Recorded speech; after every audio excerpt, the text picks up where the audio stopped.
Y como recordarán, el 16 de septiembre Mahsa Amini, una mujer de 22 años, murió en Teherán mientras estaba bajo custodia policial. Su crimen era no llevar el velo correctamente. Su muerte desencadenó una ola masiva de protestas por todo el país. La última, esta que van a escuchar.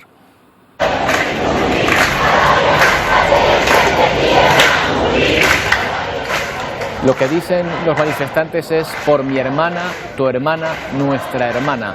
Eso es lo que corean frente a la Facultad de Ingeniería de la Universidad de Teherán. También en Europa, este fin de semana, activistas que abogan por los derechos de las mujeres en Irán se manifestaron en Estocolmo. Decenas de miles de personas marcharon también en Berlín, ahí los ven, en solidaridad con esta causa.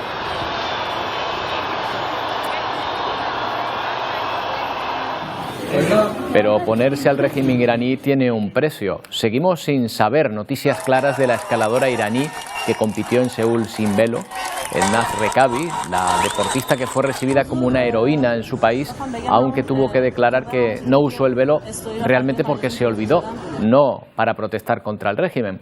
Sus compañeros de otros países dicen que no han podido ponerse en contacto con ella por teléfono. El jefe de la Federación de Escalada iraní niega, sin embargo, que la deportista esté bajo arresto domiciliario. Si no contesta a los teléfonos y a los mensajes, debe ser, dice ella, porque no quiere. Vamos a hablar de esta situación en Irán con Leila Nachawati, especialista en comunicación y derechos humanos en Oriente Medio y Norte de África, máster en cooperación internacional. Leila, ¿qué tal? Buenos días. Buenos días. Bueno, es muy difícil tener datos exactos de lo que está ocurriendo en Irak porque el régimen censura todo lo que nos llega, pero las protestas se mantienen. ¿Cree que con la represión le va a bastar al régimen iraní para acabar con ellas?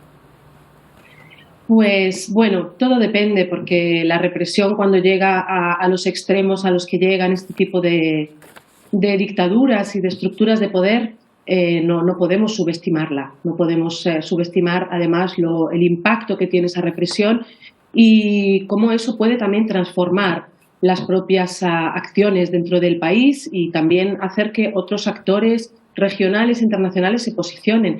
Pero lo cierto es que ahora mismo el monopolio de la violencia lo tiene la dictadura iraní, y quien reprime de esa manera es porque no tiene otras armas, no tiene otras formas de convencer ni de legitimarse. Es obvio que el régimen iraní a estas alturas de la película ha perdido legitimidad, no solo entre quienes siempre han sido contrarios y contrarias a la doctrina religiosa, sino que dentro de los propios sectores cercanos al régimen, cercanos a la Guardia Revolucionaria, hay muchísimas críticas y lo único que puede hacer el régimen en respuesta es reprimir y luego intentar regionalizar el conflicto sin escuchar a lo que la propia población le está pidiendo, que son cuestiones muy de derechos humanos y muy de justicia social.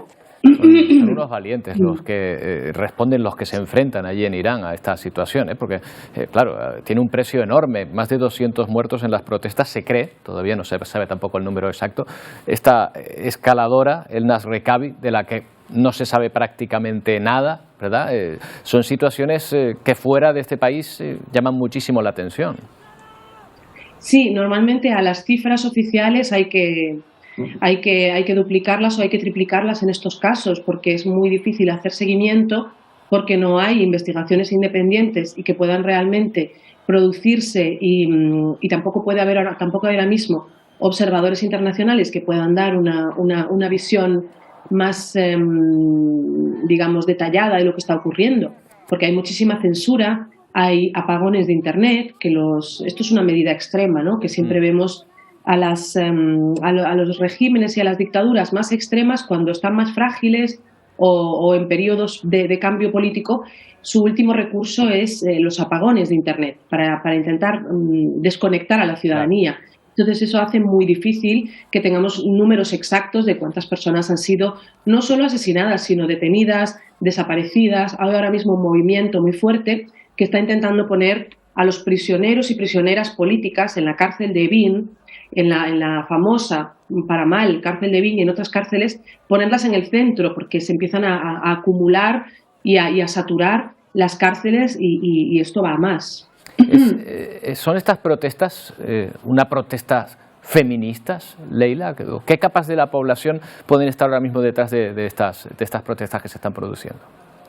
Yo creo que una frase que es muy poderosa, ellas dicen mujer, vida, libertad. Entonces en las calles se está repitiendo esto.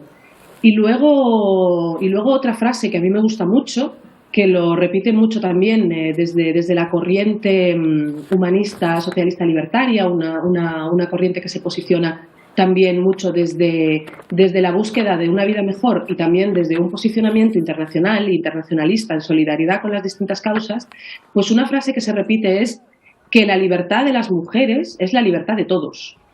Entonces es algo que se ve muy claro en estas protestas, porque las mujeres abogan por cuestiones como poder ir descubiertas, pero eso es la punta del iceberg. En lo que en realidad están poniendo el dedo en la llaga de lo que es la doctrina religiosa que lleva oprimiendo y sometiendo a buena parte de la población. Y lo que vemos es que esa población no la han logrado convencer.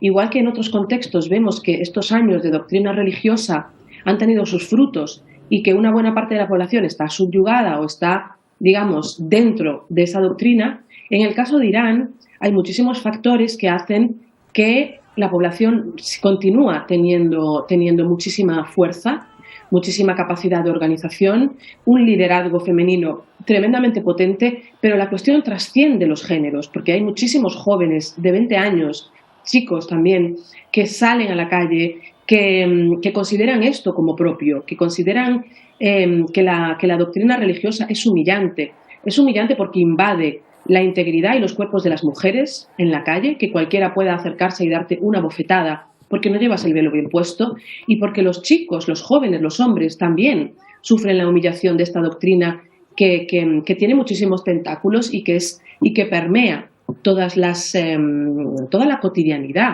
de la vida en el país. Claro, sirva esto ya como reflexión para terminar, Leila, pero me encanta hablar con usted porque a veces tenemos un concepto, con los que no conocemos estos países, de bloque homogéneo, ¿no? Como que parece que este país es su régimen y punto, y parece que no ocurre nada detrás, ¿no? de lo que está pasando, y de esta manera nos vemos de que algo se mueve, ¿no? Es importantísimo esto que dices, porque muchas veces hacemos análisis hacia lo propio, en los que hay capas y capas de complejidad, de cuestiones religiosas, políticas, económicas, sociales, y sin embargo cuando miramos al otro del sur, al otro musulmán, al otro árabe, al otro de Oriente Medio, al otro africano, parece que las respuestas son siempre en clave religiosa, sectaria, identitaria, como si no hubiese una complejidad que aplicar también ahí. Yo creo que los iraníes, las iraníes, igual que antes, las poblaciones de Oriente Medio, las poblaciones de Siria, de Egipto, las poblaciones de Palestina, llevan años demostrándonos que la búsqueda de una vida digna no es occidental, que la búsqueda de justicia, de derechos, de libertad, no es occidental, que no bastan las recetas religiosas e identitarias para entender una región tan compleja del mundo. Y sin embargo, algo que vamos a ver en los próximos días, semanas, meses, es un intento de presentar lo que está ocurriendo en Irán como una cuestión religiosa, como una cuestión sectaria. Eso es lo que está intentando hacer ya el régimen iraní, es presentar esto como un ataque a los musulmanes o como un ataque regional de distintas potencias que quieren desestabilizar su país. Es decir, van a apelar a cuestiones religiosas y regionales para evitar mirar a la realidad del problema, que son cuestiones. Yo creo, Leila, que con charlas como esta, por lo menos a nosotros no nos van a convencer, porque estamos viendo cuál es la situación. Muchas gracias por atendernos. Buenos días. A ti. Hasta luego.